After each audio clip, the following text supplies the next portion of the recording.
নিরুপমা দেবী বৌমাদের ডাকেন যতটা জোরে সম্ভব। ও বৌমা, বৌমা!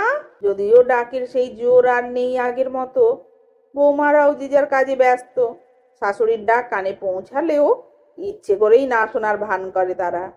এই সকালবেলাটা এমনিতেই ভীষণ ব্যস্ততা তাদের। বরেরা অফিস যাবে, ছেলে মেয়েদের স্কুল কলেজ, রান্না করা, টিফিন করা, এর মধ্যে এতবার বৌমা বৌমা। খেয়ে দিয়ে যেন আর কারুর কাজ নেই। কারও তো সময় আছে যে ডাকলেই দৌড়তে হবে? তার উপরে এই সকালে শাশুড়ির ওই সব নোংরা কে পরিষ্কার করবে শুনি? নিরুপমা দেবীর ডাকের বিরাম নেই, ডেকেই চলেছেন ক্রমাগত। আর চোখে দুই বউ ইশারা করে ছোট বউয়ের দিকে। ছোট বউয়ের বাচ্চা কাচ্চার বালাই নেই বলে সমস্ত দায় তার ওপরেই বর্তায় যেন। শাশুড়ি ডাকলেই দুই ব্যস্ততম জায়ের আরও ব্যস্ততা দেখে শাশুড়ির ডাকে সাড়া তাকেই দিতে হয়। একটা সময় যখন নিরুপমা দেবীর শাসনে বাড়ি থাকতো তটস্থ, তখন পুরো সংসার সামলেছেন তিনি একা হাতে। স্বামী মারা যাবার পর নিজেই দেখাশুনো করে বেয়াদব ছোট ছেলে ছাড়া বাকি দুই ছেলেদের বিয়েও দিয়েছেন। বিয়ের পরে ছেলেরা আর সংসার দুই হাত ছাড়া যাতে না হয়, সেই কারণে সংসারের সমস্ত খুঁটিনাটি বিষয়ের ওপরে তীক্ষ্ণ নজরও রেখেছেন প্রতি মুহূর্তে।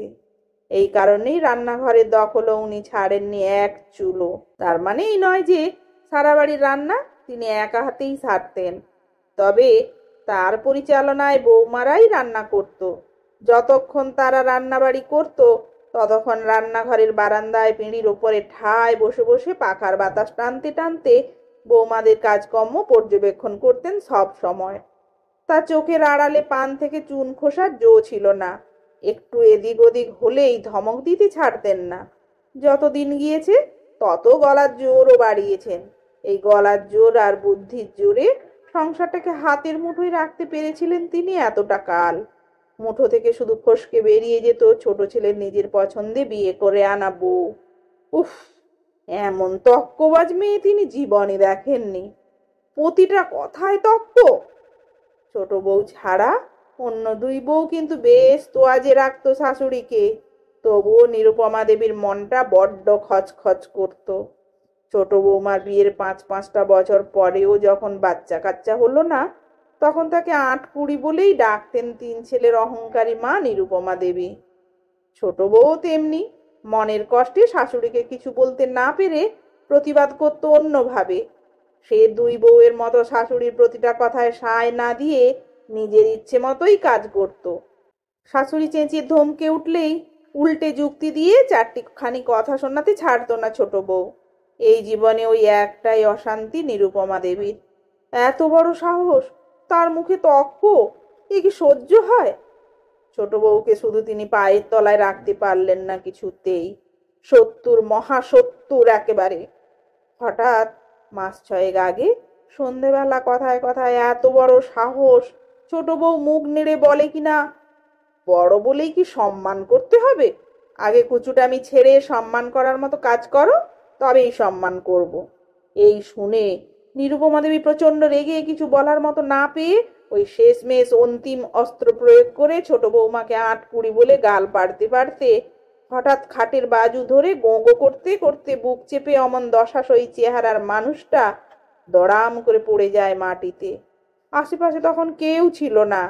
ছোট বৌমাও শাশুড়িকে শুনিয়ে নিজের ঘরে জানালা সশব্দে বন্ধ করে অপেক্ষা করে শাশুড়ির দেওয়া পরের গালের জন্য। কিন্তু শাশুড়ি হঠাৎ চুপ করে যেতে দেখে তার কেমন যেন সন্দেহ হয়। এখনই এত সহজে এই বাক্যবাণ শেষ হবার কথা তো নয়। তাহলে হলোটা কি? শাশুড়ি ঘরের কাছে চুপি চুপি এসে উঁকি মেরে দেখে চোখ উল্টে কেমন অসহায় ভাবে পড়ে আছে দজ্জাল মানুষটা। স্ট্রোক হয়ে নিরুপমা দেবীর বাম দিকটা ধরে গেল একদম। এক সময় দুমদাম পা ফেলে হেঁটে সারা বাড়ি চিৎকারে মাথায় করে রাখা নিরুপমা দেবী এখন একা বিছানায় শুয়ে ফ্যাল ফ্যাল করে তাকিয়ে থাকেন সর্বক্ষণ। পাশের ঘর থেকে শোনা যায় বৌমা নাতিপুতিদের হাহা হি হি আওয়াজ। বোঝা যায় কারুর অনুপস্থিতির জন্য কিছুই আটকে থাকে না। এখন জীবনের সমস্ত সুখ অধিকার থেকে বঞ্চিত নিরুপমা দেবী প্রতি মুহূর্তে সময় গোনেন পরপারে যাওয়ার জন্য।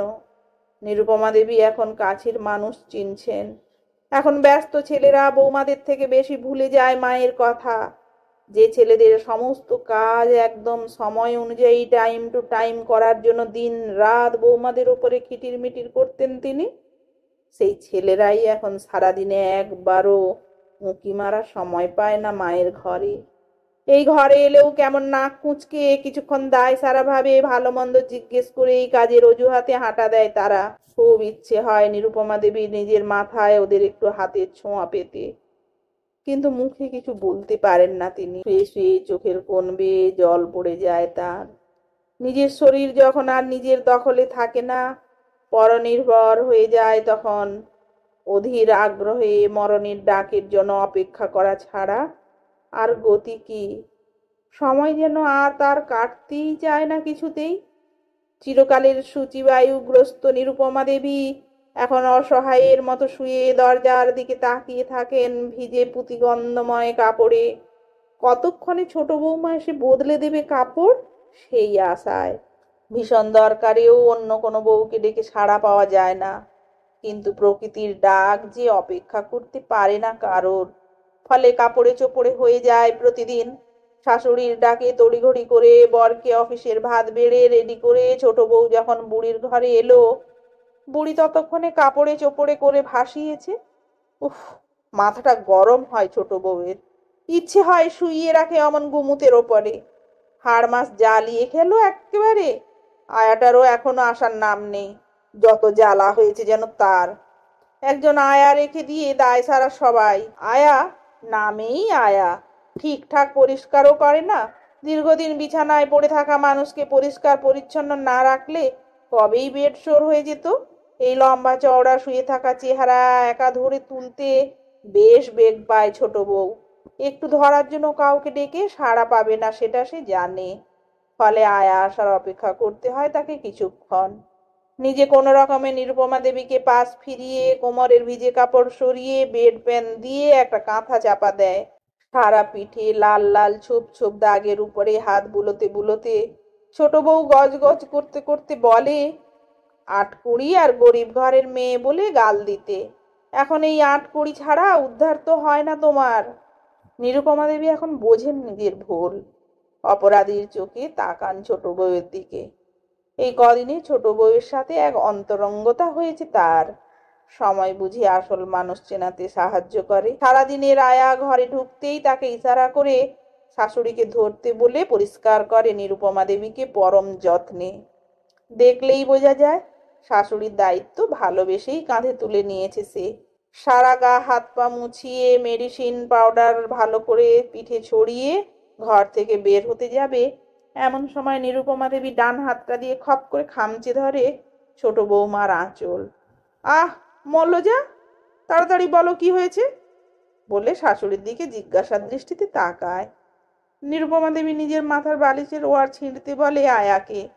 তারপর বালিশের তুলোর ভেতর থেকে ধীরে ধীরে বের করেন এক জোড়া বালা। আয়া আর ছোট বউয়ের গাল হাঁ হয়ে যায় দেখে।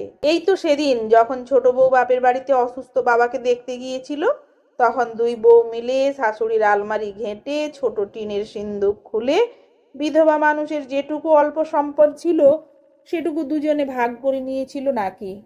আয়ার কাছ থেকে সে খবর পেয়েছে ছোট বউ। যদিও এ নিয়ে ছোট বউ কারোর সাথে ঝগড়া করেনি। ভগবান তার আসল সম্পদ সন্তান সেটুকুই দিল না, এসব নিয়ে কি হবে আর, সেই কথাই ভেবে দীর্ঘশ্বাস ফেলেছে সে। কিন্তু এই বালাজোড়া যে বালিশের ভিতরে উনি রেখেছিলেন তা তো কেউ জানতো না। চোখের ইশারায় শাশুড়ি ছোট বৌমাকে বালাটা পরতে বলে। ছোট বউ একটু সংকোচ করতেই বাঁকা মুখে থুতু ছিটকে ধমকে ওঠে, পর আটকুড়ি। ধমক খেয়ে ছোট বউ হাতে গলায় বালা দুটো, বড্ড ভারী। ছোট বউয়ের হাতের দিকে তাকিয়ে স্বস্তিতে ভরে যায় নিরুপমা দেবীর মুখ। বাঁকা ঠোঁটের কোণায় মনে হয় খুশির ঝিলিক। ছোট বউকে ইশারায় কাছে ডেকে বসতে বলে।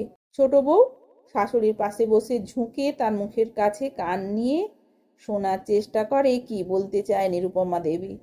কোনো রকমে খুব আড়ষ্ট স্বরে ফিসফিসিয়ে বলে, আমার বাবা দিয়েছিল আমার বিয়েতে, মেয়ে তো নেই তাই তোকেই দিলুম। তারপর কিছুক্ষণ দম নিয়ে সজল চোখে বলে, মরে গিয়ে যেন তোর পেটে মেয়ে হয়ে জন্মাতে পারি। এই কথায় ছোট বউয়ের চোখ ছলছল করে আসে। আয়ার দিকে উদ্দেশ্য করে শাশুড়িকে শুনিয়ে বলে, দেখলে আয়াদি, নিজের বালা দুটো আবার নিজের কাছেই ফেরত চায় আমার মেয়ে হয়ে জন্মে। উফ, এত জ্বালিয়েও শান্তি পাইনি গো, আবার আমার কোলে এসে। এইটুকু বলে মুখরা ছোট বউ আর কিছু বলতে না পেরে হু হু করে কেঁদে ফেললো শাশুড়ির হাত দুটো ধরে, এই জন্মে মা না হতে পারার কষ্টে। এরপর সারা বাড়ি স্বাভাবিকভাবেই তোলপাড় হয়। শেষ পর্যন্ত ছোট বউকে বালা দুটো দিয়েছে, অথচ এই বালার কথা কতদিন ধরে শাশুড়িকে ভালোবেসে জিজ্ঞেস করেছে দুই বউ। শয়তান বুড়ি, এতদিন তো আজ করলো যারা, তাদের সাথেই বেইমানি, পর হলো সেই ৮-২০-৭০ ছোট বউ। অতএব মুখ ভার করে শুয়ে থাকা অসুস্থ শাশুড়িকে এক ঘরে করে দুই বউ। শাশুড়ির ঘরে আগে দু একবার উঁকি মারলেও এখন আর অধিক মারায় না কেউ। নিরুপমা দেবী অবশ্য ইদানিং পারিপার্শ্বিক হিংসা অবহেলার অনেক ঊর্ধ্বে উঠে গেছেন। ঘোলা চোখে শুধু তাকিয়ে থাকেন ওপরের দিকে। অসহায় ভাবে দেওয়াল ঘড়ির শব্দ শোনেন ক্রমাগত, টিক টিক টিক। সময় যেন আর এগোয় না। অধীর আগ্রহে মৃত্যুর সময় গুনতে থাকেন তিনি। এখন বৌমাদের ডাকার ক্ষমতাও হারিয়েছেন।